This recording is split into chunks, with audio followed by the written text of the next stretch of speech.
రాకాలోకంకి స్వాగతం.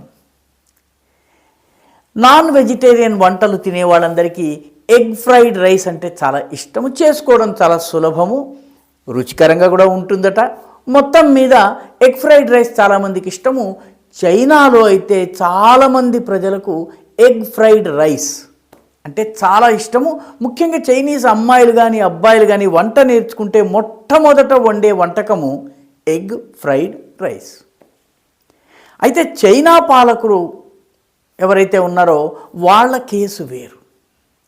చైనా పాలకులకు చైనీస్ భాషలో కానీ ఇంగ్లీషు భాషలో కానీ నచ్చని మూడు పదాలు ఏంటంటే egg fried rice. Egg fried rice అన్నటువంటి పదము వాడంగానే చైనా పాలకుల యాంటీనాలు ఒక్కసారిగా మేల్కుంటాయి, అలారం బెల్స్ మోగుతాయి.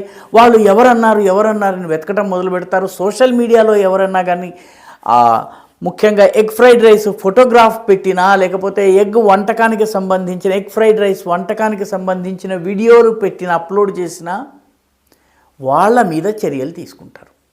వాళ్ళ సోషల్ మీడియా అకౌంట్లు బ్లాక్ చేస్తారు, వాళ్ళ ఇంటర్నెట్ కనెక్షన్ తీసేస్తారు. కొన్ని సందర్భాల్లో వాళ్ళని జైల్లో కూడా పెడతారు. వాంగ్ బాంగ్ అనేటటువంటి చైనీస్ ఫుడ్ వ్లాగర్ ఒక ఆయన ఉన్నాడు. ఆయన ఫుడ్కి సంబంధించి రకరకాల వీడియోలు చేస్తారు. ఆయన పాపం తెలియకుండా మర్చిపోయి ఎగ్ ఫ్రైడ్ రైస్ వండాడు. ఎగ్ ఫ్రైడ్ రైస్ వండడాన్ని వీడియో తీశాడు. అంతటితో ఆగకుండా దాన్ని యూట్యూబ్లో అప్లోడ్ చేశాడు. అప్లోడ్ చేయడంతో సరిపోకుండా ఆయన డేట్ చూసుకోవడం మర్చిపోయారు. ఆ డేట్ November 25.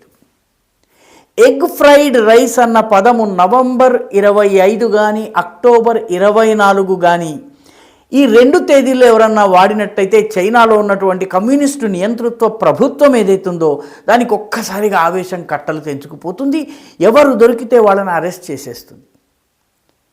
సమస్య ఏంటి? November 25కి October 24కి ఎగ్ ఫ్రైడ్ రైస్కి ఉన్న సంబంధం ఏమిటి? సంబంధం ఏంటంటే పాపం ఈ బాంగ్ గారికి తెలియకుండా November 25న పాపం ఎగ్ ఫ్రైడ్ రైస్ చేయటమే కాక వీడియో అప్లోడ్ చేశాడు. ఇప్పుడు ఆయన మీద చర్యలు ప్రారంభమయ్యాయి. ఆయన అరెస్ట్ చేసేటటువంటి పరిస్థితి ఉంది.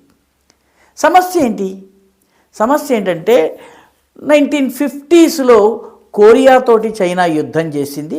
ఈ యుద్ధంలో కొరియాలో ఒక పక్షాన అమెరికా ఉంది, సౌత్ కొరియా పక్షాన అమెరికా ఉంది, నార్త్ కొరియా పక్షాన చైనా పనిచేసింది. చైనా తన సైన్యాల్ని పంపించింది. కమ్యూనిస్టు పాలకుడు కాబట్టి తన కుమారుణ్ణి కూడా యుద్ధానికి పంపాడు మావ్ జెడాంగ్, అప్పుడున్నటువంటి చైనీస్ కమ్యూనిస్టు పాలకుడు.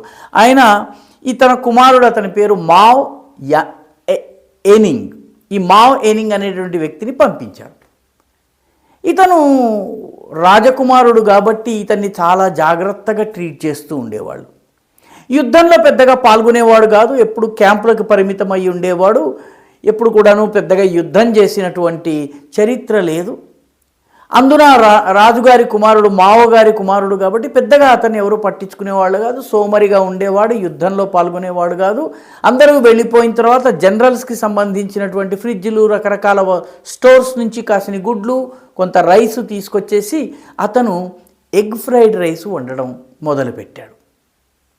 అయితే ఆ యుద్ధ సమయంలో అమెరికా చేసేటటువంటి నపామ్ అనేది ఒక కెమికల్. ఆ కెమికల్తో చేసినటువంటి బాంబుల్ని వాళ్ళు అమెరికన్స్ వేసేవాళ్ళు. అది నేల మీద పడేటప్పటికీ మంటలు విస్తృతంగా వ్యాపించేవి, అపారమైన ప్రాణ నష్టం జరిగేది. ఈ నపాం బాంబుల నుంచి తప్పించుకోవాలన్నట్టయితే పట్టపగలు ఎవరు వంట వండకూడదు. ఎందుకంటే అడవిలో ఉన్నటువంటి స్థావరాల్లో ఎక్కడన్నా వంట వండితే పొగొస్తుంది, పొగొస్తే అమెరికన్ గుర్తిస్తాడు. కాబట్టి ఎవ్వరూ వంట వండొద్దు అన్నటువంటి ఆదేశము ఆర్మీ జనరల్స్ ఇచ్చారు. కానీ మావ్ జెడాంగ్ గారి కుమారుడు రాజకుమారుడు కదా, రాజకుమారుడిని ఎవరు శాసిస్తారు? ఈయన పట్టపగలే అందరూ యుద్ధానికి వెళ్ళిన తర్వాత క్యాంపులో ఎగ్ ఫ్రైడ్ రైస్ చేసుకోవడం మొదలుపెట్టారు. దాంతో పొగ బయటకు వచ్చింది. పొగ చూడగానే అమెరికా విమానాలు నపాం బాంబు వేశాయి. ఆ బాంబు వేయగానే అయ్యగారు చనిపోయారు. ఎప్పుడైతే మావ్ ఎనింగ్ చనిపోయిన తర్వాత నుంచి ప్రజలు దీని గురించి చర్చించడం మొదలుపెట్టారు. ఆయన ఎగ్ ఫ్రైడ్ రైస్ చేసుకోబోయారు. ఎగ్ ఫ్రైడ్ రైస్ చేస్తున్నటువంటి కారణంగా అతను దొరికిపోయాడో అతని మీద బాంబు పడింది. దాంతో అప్పటి నుంచి ఓ అసమర్థుడిని గురించి చెప్పాలంటే ఎగ్ ఫ్రైడ్ రైస్ అని మాట్లాడటము, చైనా కమ్యూనిస్టు పార్టీని వ్యతిరేకించాలంటే ఎగ్ ఫ్రైడ్ రైస్ అనడము, ఇవన్నీ కామన్ అయినాయి. దాంతో ఎగ్ ఫ్రైడ్ రైస్ అన్నటువంటి పదాలను నవంబర్ 25, అక్టోబర్ 24 తేదీల నాడు ఎవరన్నా వాడితే వాళ్ళని అరెస్ట్ చేయవచ్చునని చెప్పి ఘనత వహించిన మావో గారు ఆదేశాలు జారీ చేశారు. అది షీ జిన్పింగ్ గారు ఇప్పటికీ చాలా కఠినంగా అమలు చేస్తున్నారు.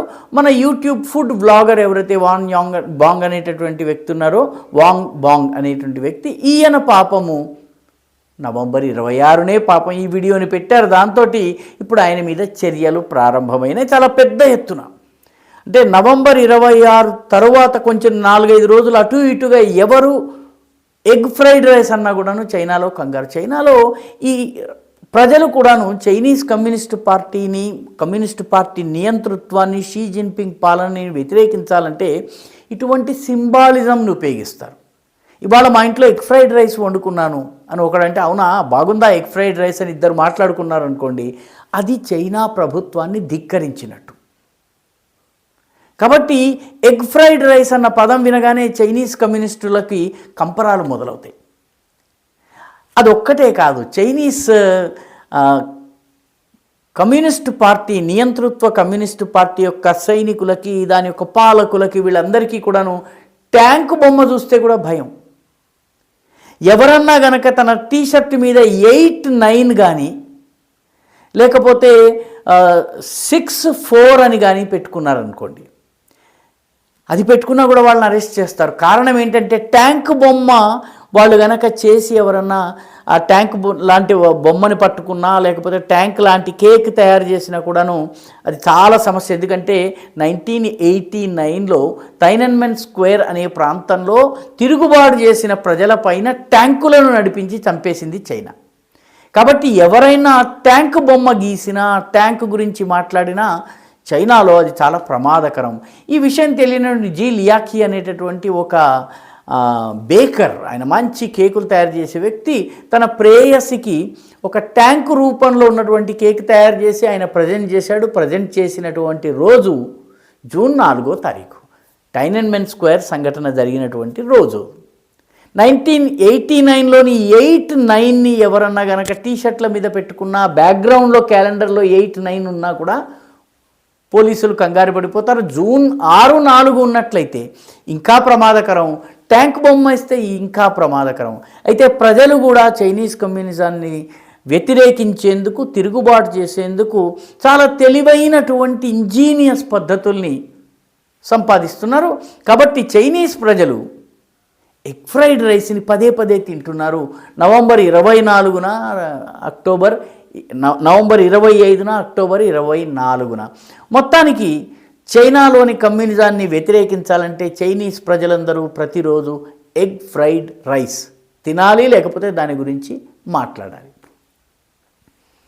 ఈ వీడియో మీకు నచ్చినట్టయితే లైక్ చేయండి, షేర్ చేయండి, ఈ ఛానల్కు సబ్స్క్రైబ్ చేయండి. మీ అభిప్రాయాన్ని కామెంట్ల రూపంలో తప్పనిసరిగా పంపించండి.